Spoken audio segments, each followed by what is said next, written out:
Hi guys, welcome back sa aking channel. So for today's video guys, ituturo natin kung paano mag-bypass ng L120 into L110 na driver. Para magamit natin guys yung mga options na like glossy, like matte paper, like envelope. Ang L120 kasi guys is wala.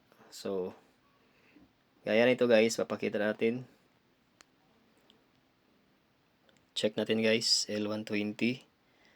Preferences. So yan guys, hindi siya wala siyang option. So plain paper lang talaga yung ma-access natin sa L120. So okay.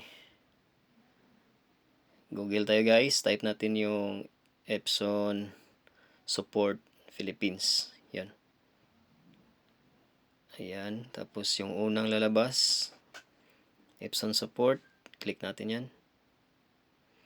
Tapos type lang natin L110. Okay. I-download natin guys yung driver ng L110. Ayun. Okay. OS. Then go. Okay. Tapos download lang natin guys. Ayan. Accept. Tapos pili ka lang saan mo i-download.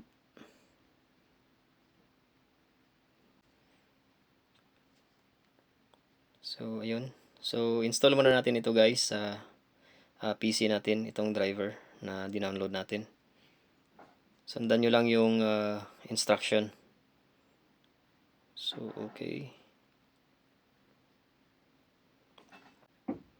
So antayin lang natin guys na ma-install sa ating PC.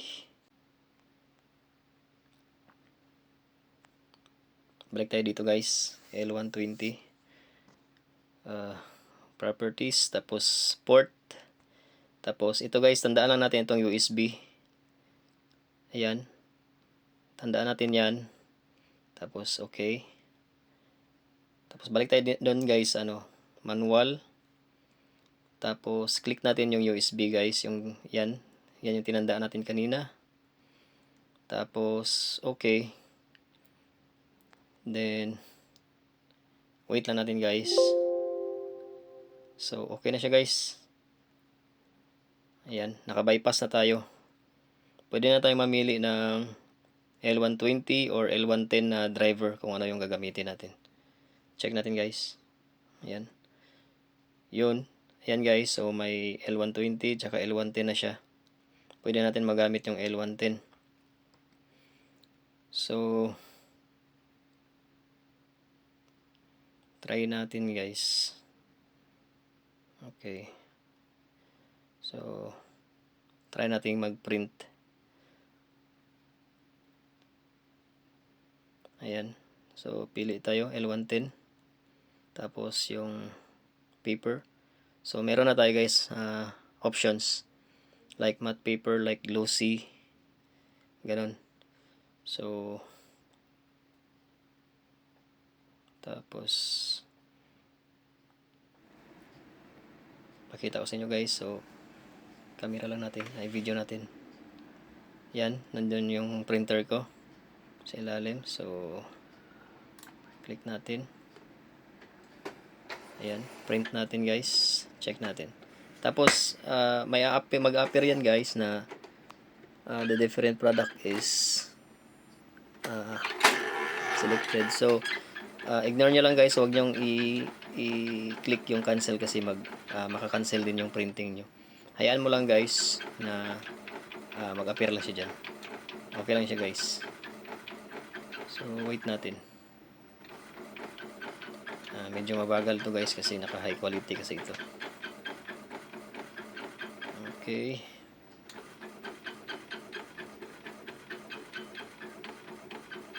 So ganun lang kadali guys mag-bypass ng L120 into L110. So napaka easy steps. Sundan nyo lang guys. So ayun na. Okay. Medyo mabagal talaga. Nakamat ano tayo? Paper. Ayan. Check natin. So, okay. So, goods. So, yun lang guys. I hope na may natutunan kayong kahit konti. So, kung di pa kayo nakapag-subscribe guys, please subscribe to my channel. And also pa-like na rin ang video and hit the notification bell. So, thank you guys. See you in another video. Bye-bye.